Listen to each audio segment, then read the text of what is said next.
Be part of a worldwide community of over 100,000 people and enjoy exclusive benefits while protecting the activities we love. RYA membership, your route to expert advice. Become a member today. You're listening to the RYA 150 podcast, hosted by record-breaking British yachtswoman Dee Kafari, marking 150 years of sailing heritage and future inspiration.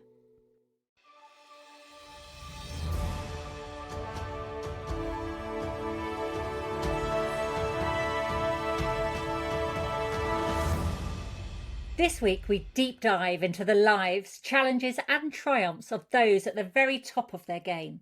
We're setting sail into the world of offshore racing. We're joined by two extraordinary sailors, Ehler and Pip Hare, women who have spent their careers pushing the limits of endurance, of skill and seamanship on some of the toughest oceans on Earth. First up, we are lucky to have Pip joining us because we all know too well, because she documents it so well, that she would rather be at sea than on land. But we've caught her for the 5 minutes she's on land. Pip, thank you for joining us. Talk to me. Tell me, why is it so good to be at sea? What do you love about being at sea? I think the thing about being at sea for me is it just enables me to be the person I want to be all the time. It enables me to be strong, creative, resourceful. Kind of it pushes me in a way that I don't get on the land, and I just become someone I love and I'm really proud of. Oh, well, we're all proud of you and your achievements, absolutely. And I think knowing that you are such a good communicator has really helped people go on the journey with you. But if I take you back to your early days when you first started sailing, what was the draw and what were your hopes and aspirations back then? Was it always in the back of your mind to be where you are today? So I first started sailing with my family. I didn't grow up in a sailing community. I grew up in the middle of East Anglia. I went to school in Huntingdon, and but I did sail with my family on the East Coast rivers because my grandfather had a 14-foot wooden folk boat, or 24-foot it was, wooden folk boat, on the River Devon. And when we were kids, we used to go down and spend the day sailing with him. And then my parents inherited that boat. So kind of we spent the odd weekend, half terms, school holidays, mucking about in boats. But it wasn't sailing then, really. It was just about literally jumping in the water, swimming to the shore, building a rope swing, kind of all that sort of stuff. Playing.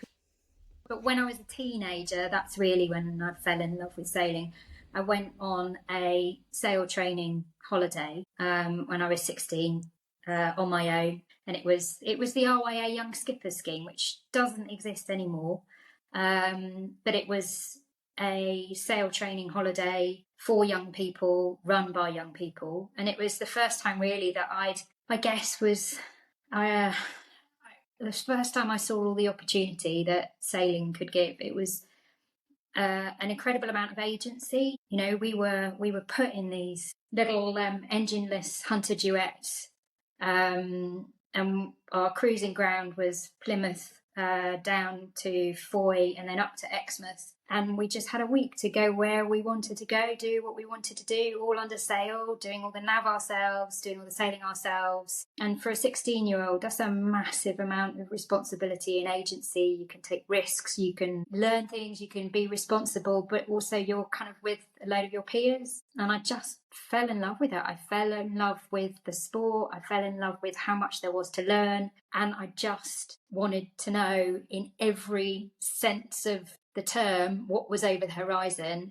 And I pretty much decided there and then at the age of 16 that I wanted a career in sailing. I knew no one in the sailing world. I had no idea it was even possible to have a career in sailing. But that's when I decided I wanted to do it for the rest of my life. Oh, that's so cool. And it's really interesting that actually it was an RYA scheme that actually was that first kind of awakening into what was possible, and as you say, how much responsibility you can take. How important do you think qualifications or structured learning is to provide the foundation for competence and confidence at sea? I think it's absolutely everything. And what's very underrated, I think, about that kind of structured learning and not necessarily gaining the qualification, but the route towards a qualification, is that it actually opens up enjoyment at the same time as competency. Because, you know, when you become competent and confident, then you start to enjoy things a bit more.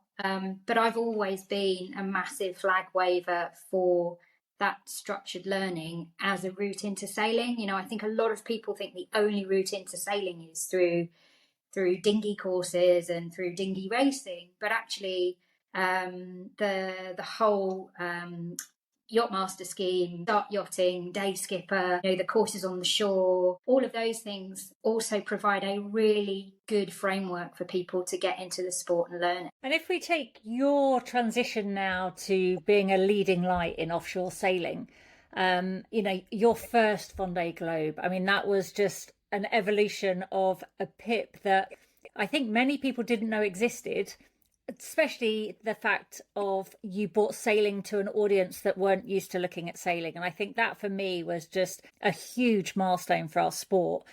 But what were those like turning points on that Vendee Globe that kind of has propelled you to keep going? So I think, you know, the first thing about that Vendee Globe was just making it happen in the first place. And, you know, I had been solo racing since 2009, but very much in the shadows. I did 2 mini transats, I'd raced class 40s. I started off with the All-Star in 2009. That you started that race, actually. I remember that. But, you know, it's really the sport of short-handed ocean racing isn't particularly well followed in the UK.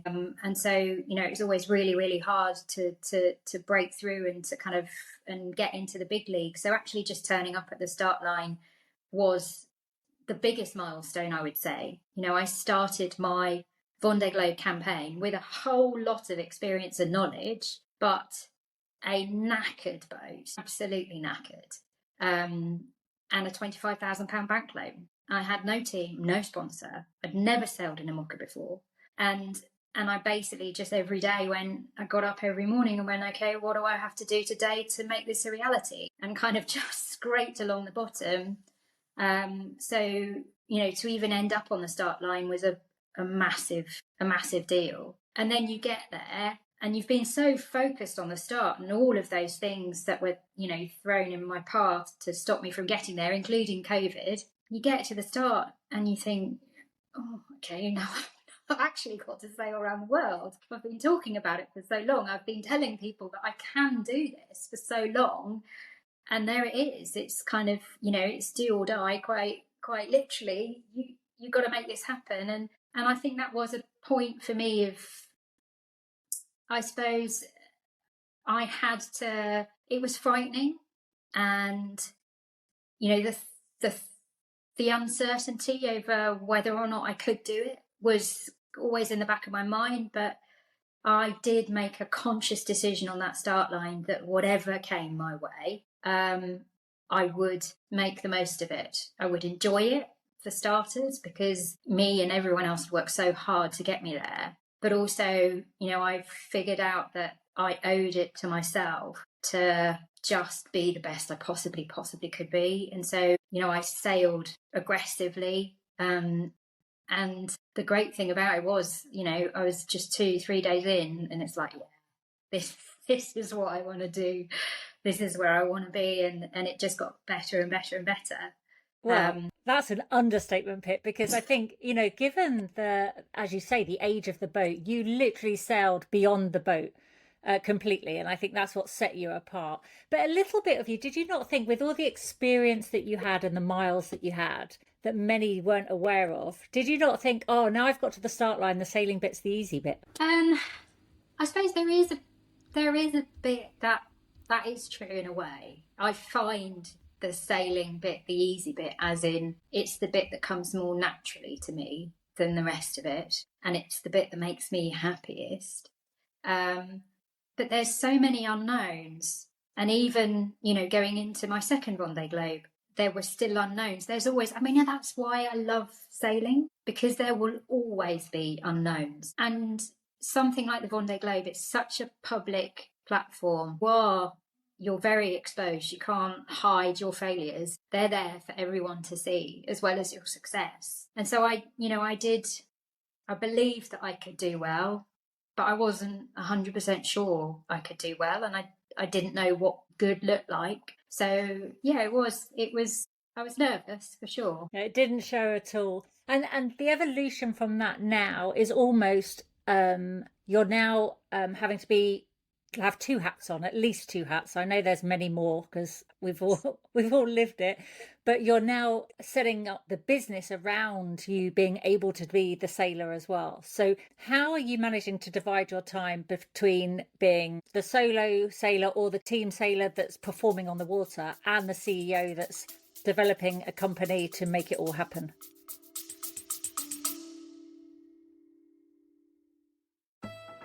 RYA courses and qualifications. From beginners to professionals, with more than 100 courses to choose from, there's something for everyone. Visit rya.org.uk to learn more.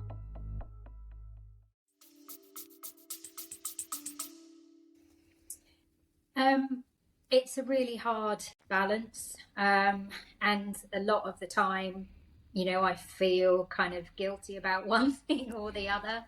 But someone in my position, the only way that I'm ever going to compete in the races that I want to compete in at the level I want to compete in is if I create my own team and put me at the head of it. So, the business side of things is not something that I had any training in at all, or that comes very naturally to me, but it's something that I totally understand. I must be successful at in order to get the other thing, to go sailing. And I suppose I manage it really, I guess, in a really similar way to the way that we manage ourselves when we're solo offshore. There's a million and one things to do, and you just have to get the balance right. You have to understand what the most important thing, where the most important place to be is in that moment, what the most important thing to do is. And I'm not in this to make a huge bundle of money that can't be used to go sailing because I don't have any time. I raise the funds I need to get the boat that is in the right condition and in the right state to race at the level that I want to. And then once those funds are raised, then I go sailing, because the whole thing is about going sailing. And if you're not going sailing, there's absolutely no point in doing the other bit. And do you find it weird when, you were considered a journalist for a long time because that was how you were paying for your sailing that you were doing, but this term of being a professional sailor, I just feel that it's got quite a few meanings behind it. So I'm just interested to see how you would define a professional sailor, especially when you think about lots of young people thinking, how do I become the next Pip Hare? So, I've been a professional sailor my whole life. Since I left school at 18, I have made my living from sailing. And that has been with many, many, many different hats on. I have been an instructor. I'm also, I've taught the RYA cruising scheme. I'm also an RYA examiner. I've done deliveries. I've worked on super yachts. I ran the sailing part of an outdoor education centre for a while. I've coached shorthanded sailing. I've made resources to help teach people sailing. I've made sailing videos. I've written about sailing. And then finally, kind of the later part of my career, then I've been professionally racing, and professionally racing kind of again is a sliding scale, because essentially that just started out of me. It's always been me going, right, I'm going to do that race. How am I going to do that race? I need to raise that much money. I need to find sponsorship. So, I've had sponsors who would come in and fund my campaigns. And then finally, I've managed to get myself to the stage where I can actually pull a salary out of my... Yes, she says, finally. Yeah, yes. It kind of puts a bit of a realistic twist on the term professional sailor when you say that. Yes, exactly. Yeah. So I think and that's one of the things I think is very exciting about our sport, is that there are so many different career routes within the sport. And even within, I've always made a point of talking a lot about my team and how we work as a team. And there are so many different careers within an ocean racing team. There's logistics, there's all of the kind of standard HR management of a team, there's the marketing, there's the technical side of things, engineering, electronics, hydraulics, and all of these skills that you learn kind of both on and off the water, they're massively transferable as well. So, a career in sailing isn't just sticking on a pair of foul weather gear and sailing across an ocean.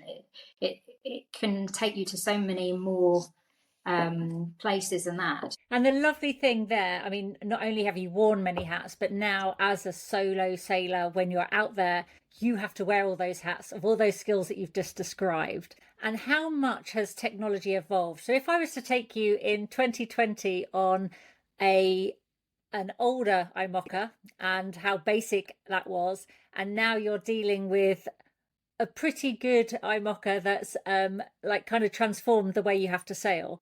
Talk to us about the technology changes that you're embracing and what you're seeing now coming into the sport. So I think it's amazing. And actually, if I just think back to the 1990s when I was like flicking through magazines, looking at the Whitbread going, I want to do that, that looks amazing. To have imagined then that the Vendee Globe race would be sailed in boats flying above the water. I mean, you wouldn't have thought it. And yet now it's so completely normal. So, from the design and technology, everybody's foiling. That's a massive thing for us in the fleet as well. And it has, Charlie's performance in this last Vendee, aside from everything that Charlie was going through himself, he knocked 10 days off the solo world record like that. It is incredible. The speeds of the boat are incredible. The consistency of speed is getting better and better and better. And you look at the 24-hour records that people are getting, and the fact that in the northern hemisphere, a foiling IMOCA can travel across the Atlantic ahead of one front all the way across the Atlantic because they go so fast. Those things themselves mean the way you have to look at weather is slightly different. And then our ability to look at weather has really changed because, everybody now is using these incredibly solid and fast broadband connections. And we've got these websites we can look at where you can see cloud building in real time. You can see that front. So I was doing a delivery back from the Ocean Race Europe, and they had the storms in the Balearics that were the biggest storms they've had there for ages.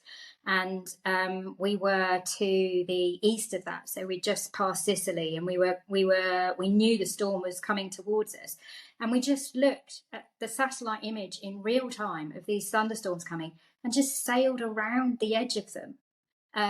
And we knew exactly where they were. We knew exactly what speed our boat went and where we could be to be safe. We got treated to the most incredible light storm ever. But we were able to stay really safe, and that's those leaps in communication and satellite and the advancement of those, the way displaying the weather even. I mean, that's a huge difference, I think. Yeah, but I think, let's put it in perspective. We almost need that technology just because of the sheer speed you're now travelling at. And let's put some relatives on that. An average speed on your IMOCA in 2020 compared to your average speed on an IMOCA in 2024. Tell me numbers. So I'll tell you my best averages because they will make me look better. So my best average during the Vendee Globe in 2020, I averaged 19 knots over 3 hours. And in 2024, I averaged 25 knots over 3 hours. That's just a huge difference. People would be happy with a peak speed of 19 knots, and now you've just added another 6 knots onto that. But the reality of living like that changes things, doesn't it? I'm just going to say, put this out there. Brian Thompson was with you recently racing on a modern IMOCA, and he said it was the most miserable existence he ever experienced. Tell us what it's like to actually live on board a boat that's foiling at speeds of 25 to 30 knots. I hope he added that I made a mean cup of tea for him. Well, it goes without saying that you make a good cup of tea no matter what the conditions. Yeah, I mean, it is a different way of living. There is no... one of the most difficult things about the IMOCAs is that because we don't have T-foils on our rudders, we're really not particularly able to control the way the boat flies. So we can control how aggressively it takes off, we can control how high it flies, but it's really hard to keep it up in the air. So it kind of porpoises along. It goes up, goes down, goes up, goes down, and you get to learn you get to learn the frequency and the sounds, so that you get some intuition as to when the boat is going to crash down and stop. But it's not, it's always a bit of a surprise. So the boats are literally just dropping out of the sky onto the water with regularity. There is no stable platform that would allow you just to stand up and take your hands off. You've got to be holding on at all times, and at any moment you could go through a deceleration of kind of around 10 to 15 knots, and if you're not holding on, you continue going, and that makes every single thing difficult. From making the cup of tea, trying to get your boots on, trimming the main, trying to press one button on the autopilot at a time. Everything just becomes that much harder. We have to look after our bodies all the time. We've got to wear crash helmets, and when I'm on my own, I wear quite a lot of body armor too. And then there's the noise. It is incredibly noisy inside the boats, and even with well-prepared foils, they don't hum so much, but the white noise is just constantly there. Have you measured any of that in decibels at all? I haven't, no, but I know that Tom Marion did quite an interesting project during 2020 where he did a film around the sound, and I think he did a lot of measurements then, but that was kind of one of the first times after the end of the 2020 Vendee where people kind of came back and went, okay, that's actually could be quite damaging, that level of noise. So I have earplugs, so specially molded earplugs that have little filters inside them, and I don't wear noise cancelling headphones because you have to be able to hear. You've got, especially when you're on your own. It's different in a team, it's different, but when you're on your own, you have to be able to hear. So I just got these. I think they're the same as used by people who work chainsaws and stuff like that. So they just filter out a bit of the noise. You'd be amazing if you had to be sent for torture. This white noise training that you've had, these conditions that you're living in. I mean, we used to joke when you first started the indoor yachting that you just sail around the world in your slippers. But the actual reality is body armor, crash helmets, the added stress on your body. I mean, it must take its toll. Yeah, I mean, I think it is hard work, and you get used to being kind of bashed and bruised a bit. But I think one of the worst times I had actually was in the 2024 Vendee, the relay for the hydraulic keel ram. So the keel ram is the only motorized part of the boat, and it's 48 volts. Putting a big kind of charge into a motor that moves the ram, and the relay just blew up, and I was trying to rebuild that while the boat was doing between 25 and 32 knots, and so I was rebuilding it, of course in the dark. It always happens in the dark, with a head torch, and then trying to get my head into a tiny little compartment to stick the wires, the 48 volt wires, back onto the relay again, while the boat was surfing and looping and jumping. And of course I could have just put the boat downwind and everything stops and it would have been fine, but I had somebody who was 5 miles away from me, and the speed differentials, you stop and you do 12 knots and they're doing 25 knots, they're gone. Are you ever going to get back again?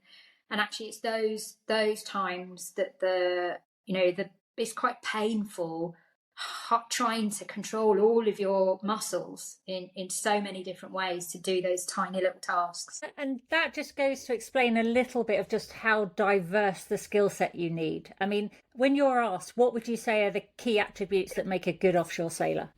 So I think you need to know your boat inside out.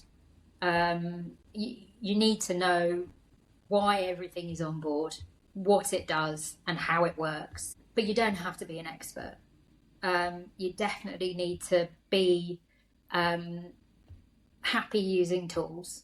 You got to know which end of the screwdriver is which. And then diagnostics, I think a good kind of diagnostic framework. So kind of logical steps to problem solving is important.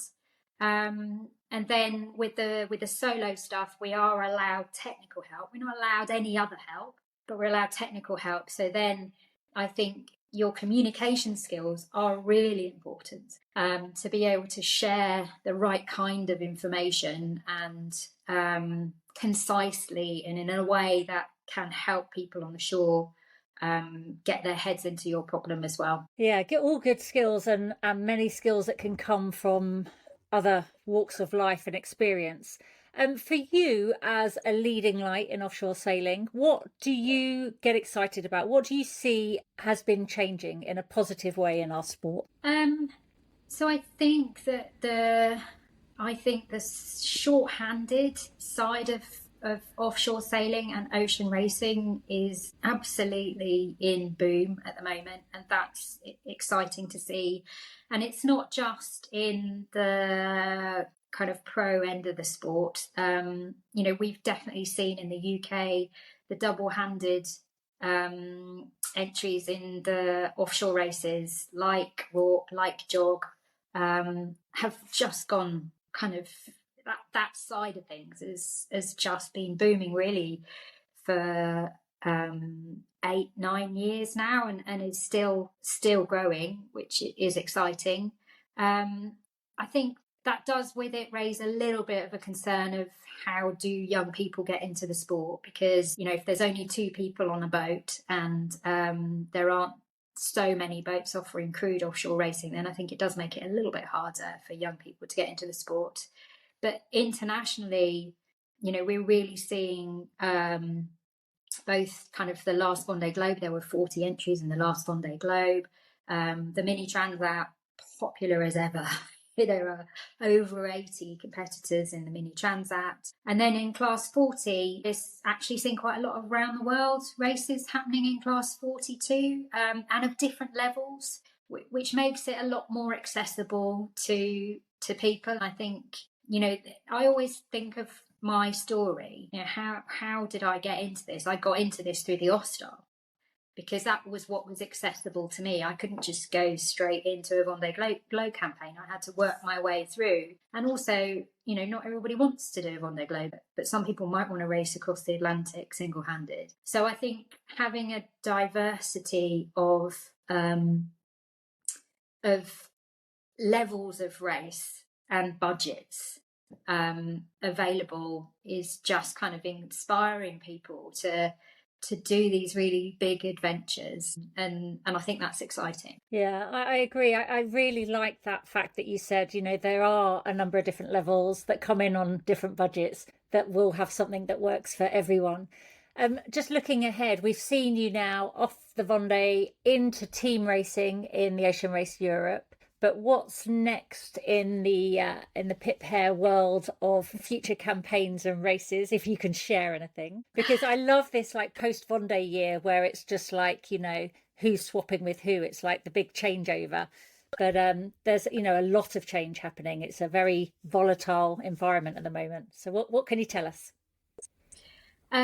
So for me, it's very much kind of unfinished business. I was so disappointed and not I don't think I'll ever get over not finishing my second Vendee, and I've got a lot more to give. So kind of my aspirations are to race solo around the world again. And at the moment, I'm just looking for a sponsor, which is the hard bit. Well, they might be listening, Pip, so don't lose heart. And on that, I would say for your kind of focus for your next Vendee Globe, it's all in the chair, all in the ergonomics of the sailor. You've got to look after yourself. You've described how bad the conditions are. Charlie and Johan Rishom had it nailed with comfortable chairs. I completely agree. Yeah, that I had total chair envy, because we couldn't. We didn't have budget or time for a chair, and also my boat it's got a very small cockpit compared to the others, which is brilliant in one aspect, because it's a lot easier to manage when you're on your feet, but kind of fitting a chair would have required some major design and engineering. So I was in the trusty old beanbag, but I think maybe I'm old enough for a chair now. And how interesting was it to go on to a different boat, similar generation, great pedigree, 'cause it's got this 24-hour record, came third in the Vendee. How was it to sail on a different IMOCA for you? Oh, fantastic. Really good in so many ways. It's just, you just kind of look at everything, and you start off thinking, oh, I've got to learn all of this. How am I going to learn this boat? I knew my last boat so well. I knew it inside out. And you step onto another boat and you think, I haven't got years to learn this boat. But, it comes pretty quickly. And I ended up doing 10,000 miles on Canada Ocean Racing. And I think by the time I got off, I knew every sound, I knew every wire. And it's just been a really great process of learning. I've loved it, and definitely have come out of it as a better sailor, for sure. And have you got a full notebook of all the things that you want to transfer, the things that you liked that you want to transfer onto your boat? Well, that's the thing, isn't it? You kind of go, oh, that works. Oh, that's a good idea. But also there's that, oh, I prefer my bit. Yeah. Well, that's it. You've got to take the good from all the different things you experience and try and put it all together, haven't you? Yeah. Well, Pip, I want to say thank you for your time. I know how valuable it is, and we can't wait to see you back out there racing, and good luck. And for all the little girls that want to be the next Pip Hare, what bit of advice would you give them? Just look at the horizon, use your imagination. There is so much over there, and it's all for the taking. You belong out there, take every opportunity and enjoy it. Wise words. Brilliant way to finish. Thank you. And I am delighted to actually join this conversation with Abby Ehler, because when we're talking women in sport and how women have changed the perception of the sport, Abby covers a vast amount of time in this sport, but at so many levels, whether it's preparing boats, racing on boats, racing at the elite level, racing in the Admiral's Cup, or whether it's managing and actually running events, and has been very instrumental in changing the narrative as far as women in sailing go. So I'm delighted to speak to Abby today and just touch base on some of the things that you've been involved in. Abby, thank you for joining us. Thank you very much. Pleasure to be here. And yeah, that was a monumental intro. I hope we can live up to it. Absolutely, Abby. When we think about what you've done, I mean, surely if you start going back and recalling all the events you've done, you can't help but be impressed with how diverse, how rich your participation in the sport has been, and actually how instrumental you've been in some pretty key changes. You must be proud of a career to date. Yeah, for sure I am. I perhaps, I guess I don't see it through that lens, because it's just something that I'm very passionate about the sport, and very passionate about, what I do. And I guess it's always been about, you know, ultimately your personal kind of journey, and seeking out perfection, seeking out the next best role, or just constant development. So I guess it's never really been a set out to to change, to actively be that person that's tried to tick the boxes. It's just kind of been a natural journey through the sport. And I guess it's that hunger. It comes down to a hunger of yeah, always wanting to test yourself and be at the top of the sport, more in the keelboat side, definitely not in the dinghy side. And yeah, so I guess it's more of a natural progression rather than something that I set out to do. Well, I think many of us that have had the privilege to sail with you, and many of us that have sailed against you, you're quite an iconic person that we've always looked up to. And if you were putting your dream team together, you'd definitely be on the list for many of us. With your vast experience, what would you say separates a good sailor from a world-class sailor? Because you've seen it, you've lived it, and you are it, as far as we're concerned. Thank you. I think there's probably two key elements. The physical side. I mean, ultimately, it is quite a physical sport. It's demanding, and particularly if we looked at the offshore side, where potentially you're at sea for days, um, it is physical. And there's also those elements of sleep deprivation, the elements themselves, whether it's cold, whether it's hot, whether the ride is really uncomfortable, the threat of seasickness. You're under constant pressure, and so to be able to perform under those conditions I would say, is critical. And then I think also attitude, your character, your personality, being able to fit into a team. So not only having the technical skills, but having the personal skills that elevate those around you and ultimately create a culture of trust. Because, when you're at sea, that is one key thing that's going to make a team work is trust, and having that, built performance with the team. I think it's not like any other sport where you're on a pitch and you can basically just play the match and know that you can walk into the dressing room and walk away at the end of the day if you didn't get on with your 11 other buddies on the field. I mean, this is living in each other's pockets for, like I said, potentially days or weeks on end, and so that trust and respect element, that's what's going to grow the professionalism and ultimately the result of your team. And over your career, you've been pioneering in all female teams. If we look back at Ama Sports 2 days, and then Team SCA, you've also been pretty instrumental in mixed teams, and more recently in, as you say, on Ala Grande Mape in the Ocean Race Europe, and with teams in the Ocean Race as well on the IMOCAs, which has been a totally different ride, but we'll go more into that later. Uh, what is the fundamental things that you've seen change in the landscape, and what still needs to happen? Yeah, I mean, I think through the duration of my career, the landscape has vastly changed to where we are now compared to where we were 20 odd years ago.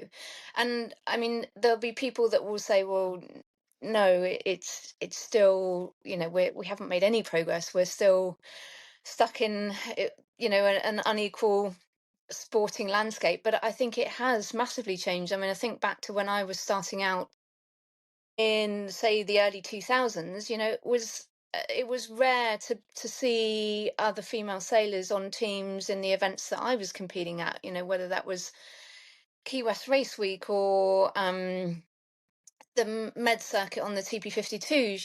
You definitely felt like an alien in the crowd. And whereas now I look at, the TP circuit, and it's great to see more and more women involved in the teams, both on the water and ashore. Swan 50, their initiative that has brought in a female pro rule.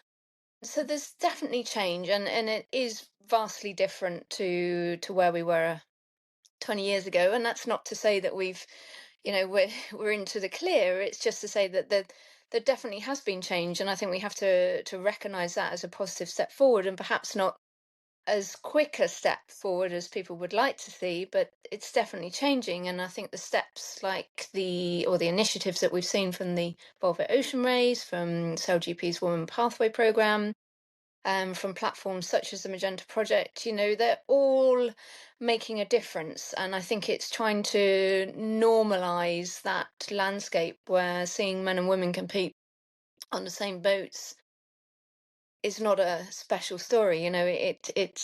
it's to be accepted, and it can work. And I think they've all created change in their own ways. And as much as there was perhaps pushback in the beginning, I feel like we're over that hurdle now, and it's acceptable. But it's kind of now, what's the next step to keep that pipeline flowing. I was going to ask you about that. Of like, initially, when you have an incentivized rule, we all know now that it's for the best interest, because without that rule making things happen, it's unlikely to happen organically. But when that incentivized rule first came in, how did it make you feel? Were you a bit reluctant? Did you want to push back because you want to be there on merit, not to tick a box? Yeah, I mean, it's definitely, you feel uncomfortable with a rule because it begs that question, am I here because of the rule, or am I here based on my skill? And I think what that rule ultimately did was the teams went out looking for experience in female sailors. Um, but it also opened the door to younger sailors who perhaps with slightly different diverse backgrounds to offshore sailing to get a foot in the door and get a step on that ladder. So I think ultimately it was a slightly uncomfortable rule, but I think any change in life is always going to create some push you out of your comfort zone. But ultimately I was super hungry to be there, and to have that opportunity to sail with some of the best sailors in the world. For example, that Brunel campaign, we had Bauer Becking as a skipper, we had Andrew Cape as navigator, and Pete Burling and Carl Langford, some of the hot shots coming out of America's Cup at that time. To have that opportunity, I mean, it was just unbelievable. And I think it gives you a boost in your experience, in your it just opens your eyes to perhaps opportunities or to levels of experience that you wouldn't get if you were solely on an all-female team. And I'm talking Amos Sports, SCA, where we were battling that experience gap. So yeah, to jump onto Brunel and have that exposure was second to none. And I think for all of the girls that took part in that race, there may be some that came away and didn't have a great experience because they weren't fully included in the team, or the team hadn't really embraced their skills to perhaps the level that they should have been. But I think that everybody came away saying that they were grateful for that opportunity, and it has certainly opened their eyes and got given them a spring up to the next level. It definitely changed perceptions, and I think even for the guys that were perhaps pushing back against it, I think Bauer Becking is a classic example of someone that perhaps wouldn't have been accepting to that rule in the first instance, but I think having done it, it perhaps opened his eyes and has made him a little bit more open to mixed gender crews. So I think that the rewards were felt on from both genders in that particular race. Yeah, absolutely. I think, you're dead right that sometimes the biggest pushback comes from those that haven't experienced it. And once they realize that sailing mixed isn't so bad, it's a welcome thought. Now, something that you've been very fundamental in is changing this narrative, changing the landscape, and actually helping create the pathways and opportunities through the Magenta project. How important do you think mentoring is for up and coming sailors, male or female, but particularly for the young female sailors?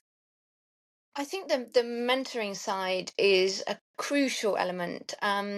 It just gives that um, exposure to someone that's perhaps paved their way before and has perhaps, had to go through what they're going through at a younger level in their career. And so just to be able to ask questions um, in an environment that's controlled, it's a safe. You're building a relationship with someone. I think it's it's fantastic, and from the mentor's point of view, to be able to give back, and it's something that perhaps you wish you had access to when you were at that stage in your career. So yeah, just to ask all those silly questions or to learn from other people's experiences, to learn from their mistakes, from their the great or the steps that they've made in their career. And I think that one of the great things about the Magenta Projects program is that not the mentors are not necessarily professional sailors. They've come from all walks of life. They could be, they've, for example, they're an officer in the Royal Navy. We've had HR consultants. We've had professionals in other sports. So it really provides, I'd say, like a real sounding platform from, let's just say, someone who's a little more grown up. And also the access that it gives you to the other mentees to build up a network. And I think the network side in our sport is so crucial for opening doors, that there's kind of twofold. There's what you get from your mentor on a one-to-one basis, but there's also that access to the mentees to sort of share opportunities, to bounce ideas off, to go sailing together or whatever. So I think it's been a really successful venture, and is still going strong 6 or 7 years on now. Well, and this summer, I think you will have seen kind of the fruits of your labour at the Admiral's Cup, where we had an exorbitant amount of entries on all the boats having a female sailor on board, just the volume of females being involved. But actually, that content or that mix of mentors and mentees that have been through the programme, you must have had that kind of proud feeling. Yeah, it was a really great, and I put a special shout out to Becky Coles, who made the effort to put the network of women together and to link us all up on a WhatsApp group, and then hosted us for an evening in Cowes. And Stacey Jackson, who I'd sailed with on SCA and raced against in subsequent Volvo Ocean races, was there. And we as we entered that evening, we were laughed at each other because we felt about 20 years older than anyone else that was competing there. But it was a really great mix of people, and interesting that one of the girls I had mentored was there, and quite a few from the Magenta Project's mentoring program, and then such a younger crowd coming through. So it was fantastic to see, and great to see that many women networking in one place. And I'm sure we're still active on the group, and it's a great placement for sharing ideas and asking questions. And it's little key moments in your career that you remember, and that will stick as one of them. But for you, if you think back of all the things you've done sailing, and it's a lot to choose from, so this is a big ask, but what would you say, take aside Brunel now because you've mentioned that, but what would be the pivotal moments in your career that kind of shaped you into being at the top level of the game? Yeah, I'm going to pick a moment from the 2014-15 Volvo Ocean race, and hopefully you will align with this. We had, as a crew, an all-female crew, we'd faced a lot of setbacks, a lot of criticism, and there was an enormous amount of external scrutiny. And we won a leg into Lorient. It wasn't an easy leg. It was bashing, tacking up through the Bay of Biscay. And I think that sort of proved to me, I'm sure it proved to our team, and that we belonged at that level, and I think that moment sort of reshaped my mindset then. It kind of taught me that you have to have the resilience and the belief, and they're just as important as getting you through something like that. It's not just the technical skill. And I think the progress, it comes from weathering the hardest of challenges. And it was just such a turning point in the campaign. It just was almost like a relief, that we can perform. And just by winning that leg was like a pure kind of, whew, we've done it. We can do this. So that was like my shining light, I think, in that particular. Yeah, just it's kind of. I mean, do you agree with me? Do you think that was a? Yeah, I think that one sticks out. And the other thing with that campaign was how little confidence there was initially on the import series. And it was all like, oh, that's going to be too tough, too physical. So we need to fight for the points not to count. And actually, we did really well on the imports. And I don't know whether that was the lack of confidence that was shown that we wanted to prove wrong, or the fact that we just had more hands, that we could have all the pumps filled all the time, and we were hungry for it to prove a difference. But we had some really good import races that had us on the podium, that got us higher up in the points, that surprised a lot of people. And I think that for me was the initial where actually people should start believing this, because we're going to show this does work. So I think, Yeah, no, that's yeah. a really good point. Yeah, the inshore. I think it was. I think yeah, for me it was more the offshore leg, given that it was such a grueling leg and quite a tight sort of finish because of the split in the fleet. And yeah, I think that was just a huge weight off our shoulders, and I will never forget the prize giving in Lorient, where we received a standing ovation from the rest of the audience. It was like, yeah, we've done it. Yeah, and I think all our peers really appreciated that moment as well for what it stood for, which was, as you say, proving the Mhm. point. And you've alluded to some of the mental and physical attributes that you need to be at the top level of the game. When you're giving advice, or when you're thinking, right, how do I prepare for what's next? Because you don't always know what's next.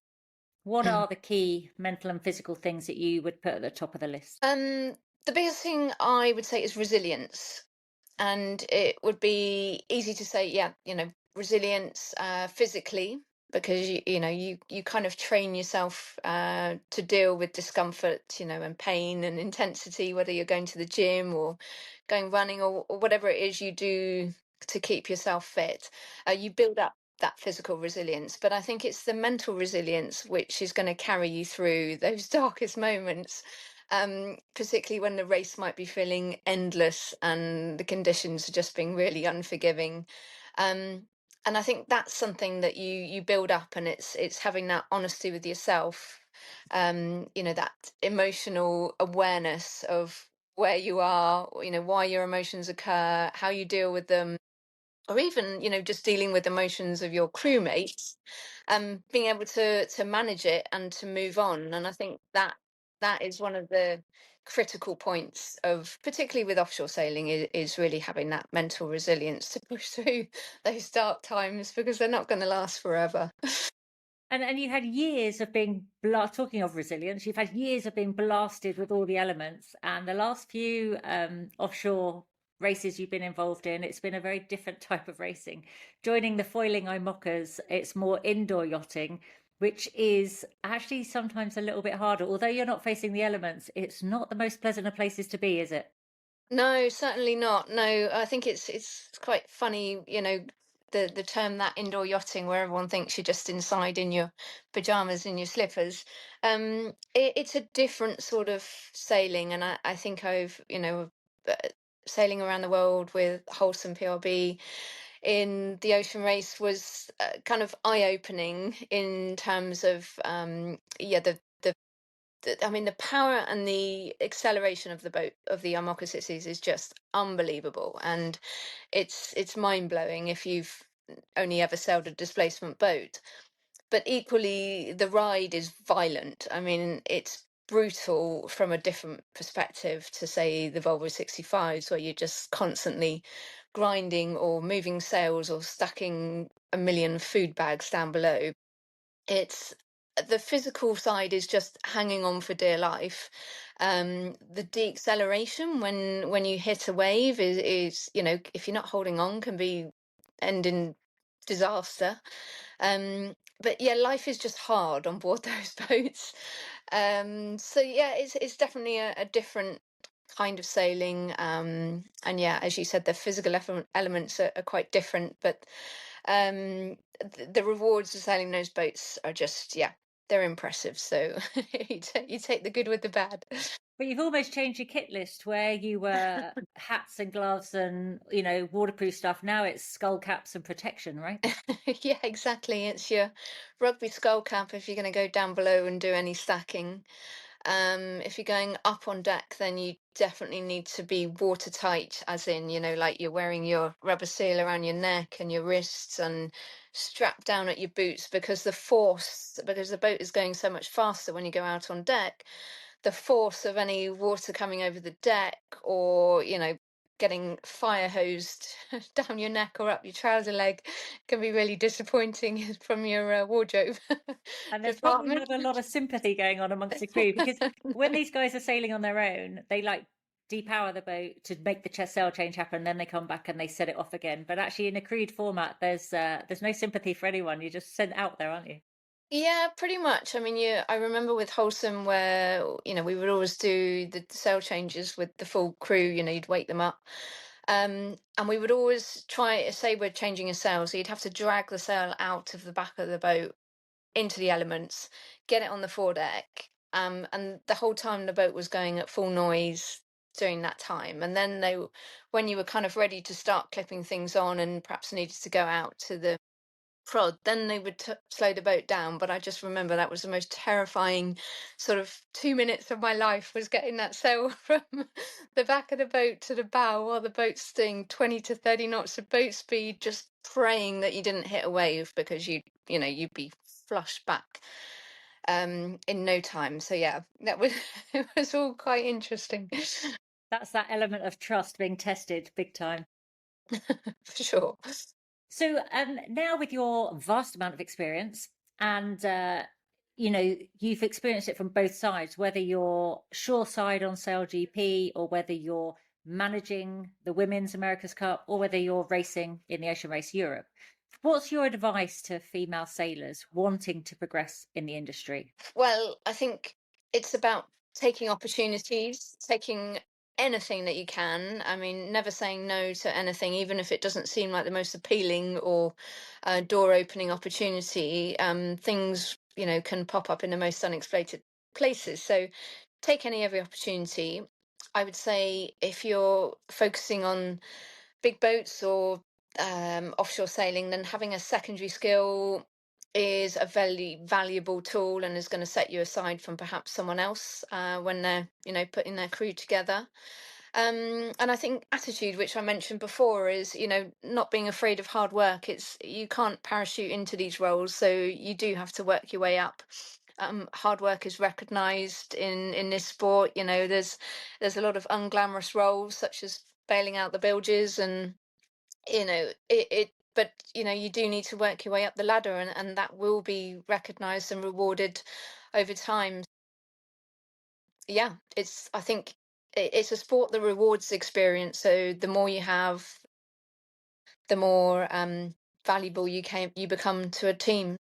Just keep pushing ahead. Don't take no for an answer, and reach out to your peers, to fellow female sailors for support, and yeah, surround yourself with good people.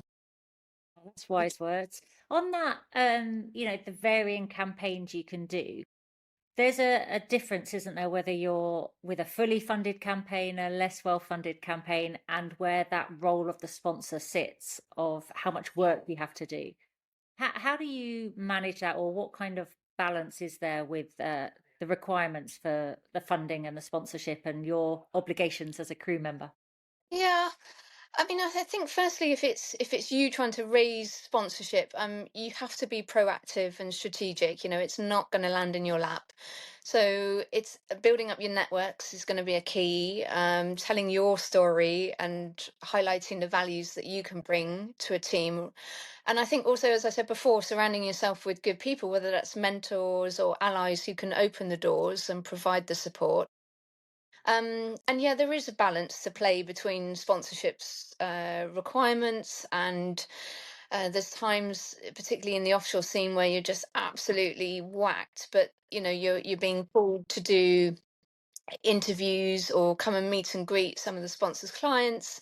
And I think at the end of the day, you have to remember that without them, you wouldn't have the opportunity to do what you love doing. And they are, the key element to making it all work. So, yeah, it's part of the balance that you need to keep perspective, and as much as you value your well-being and perhaps your time away from home, it's essential that you do find the time to meet with these requirements, especially if you want longevity in a career that can be all consuming. And you mentioned their time away from home. I mean, you are rarely at home. and you have a family that is involved in the sport as well. So how do you manage long stints away from home, or more importantly, long stints away from loved ones? I think it's come down to support, and I've been able to leave home knowing that my son is being looked after either by my husband or by family, and that he's safe and he's well looked after. And I think that is the key element, that you can't be leaving home second guessing, is everything going to be all right? And I think both my husband and I share the opinion that you have to take opportunities when they propose themselves. You can't say no if it's something that you really want to do, or it's that next step, or it's something that may never come up again. You have to say yes. We always have this motto that we'll say yes and we'll work out the logistics later. And I think that I mean, we've been very lucky that we've lent on friends, we've lent on family to do what we do.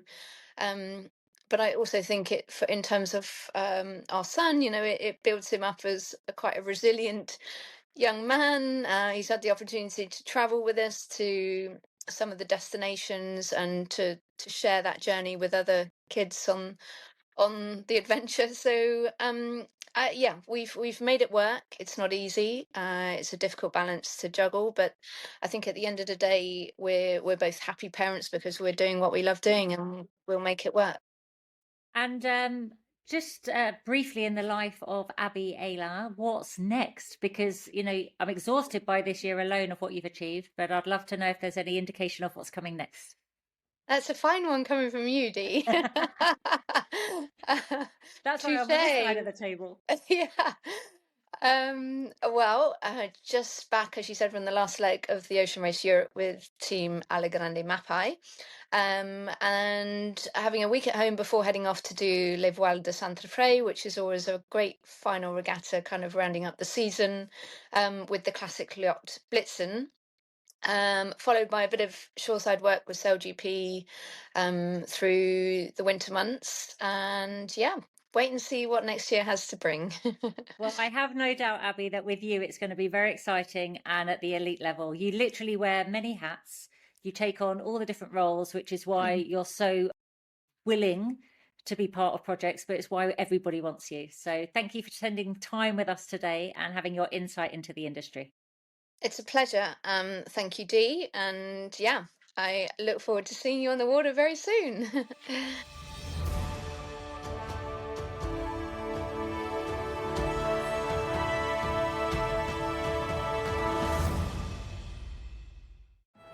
Learning to sail or sharpening your skills? The RYA shop has everything you need, from handbooks and training guides to the latest racing rules of sailing, plus ebooks and audiobooks you can take anywhere. Visit rya.org.uk/shop and set course for your next adventure.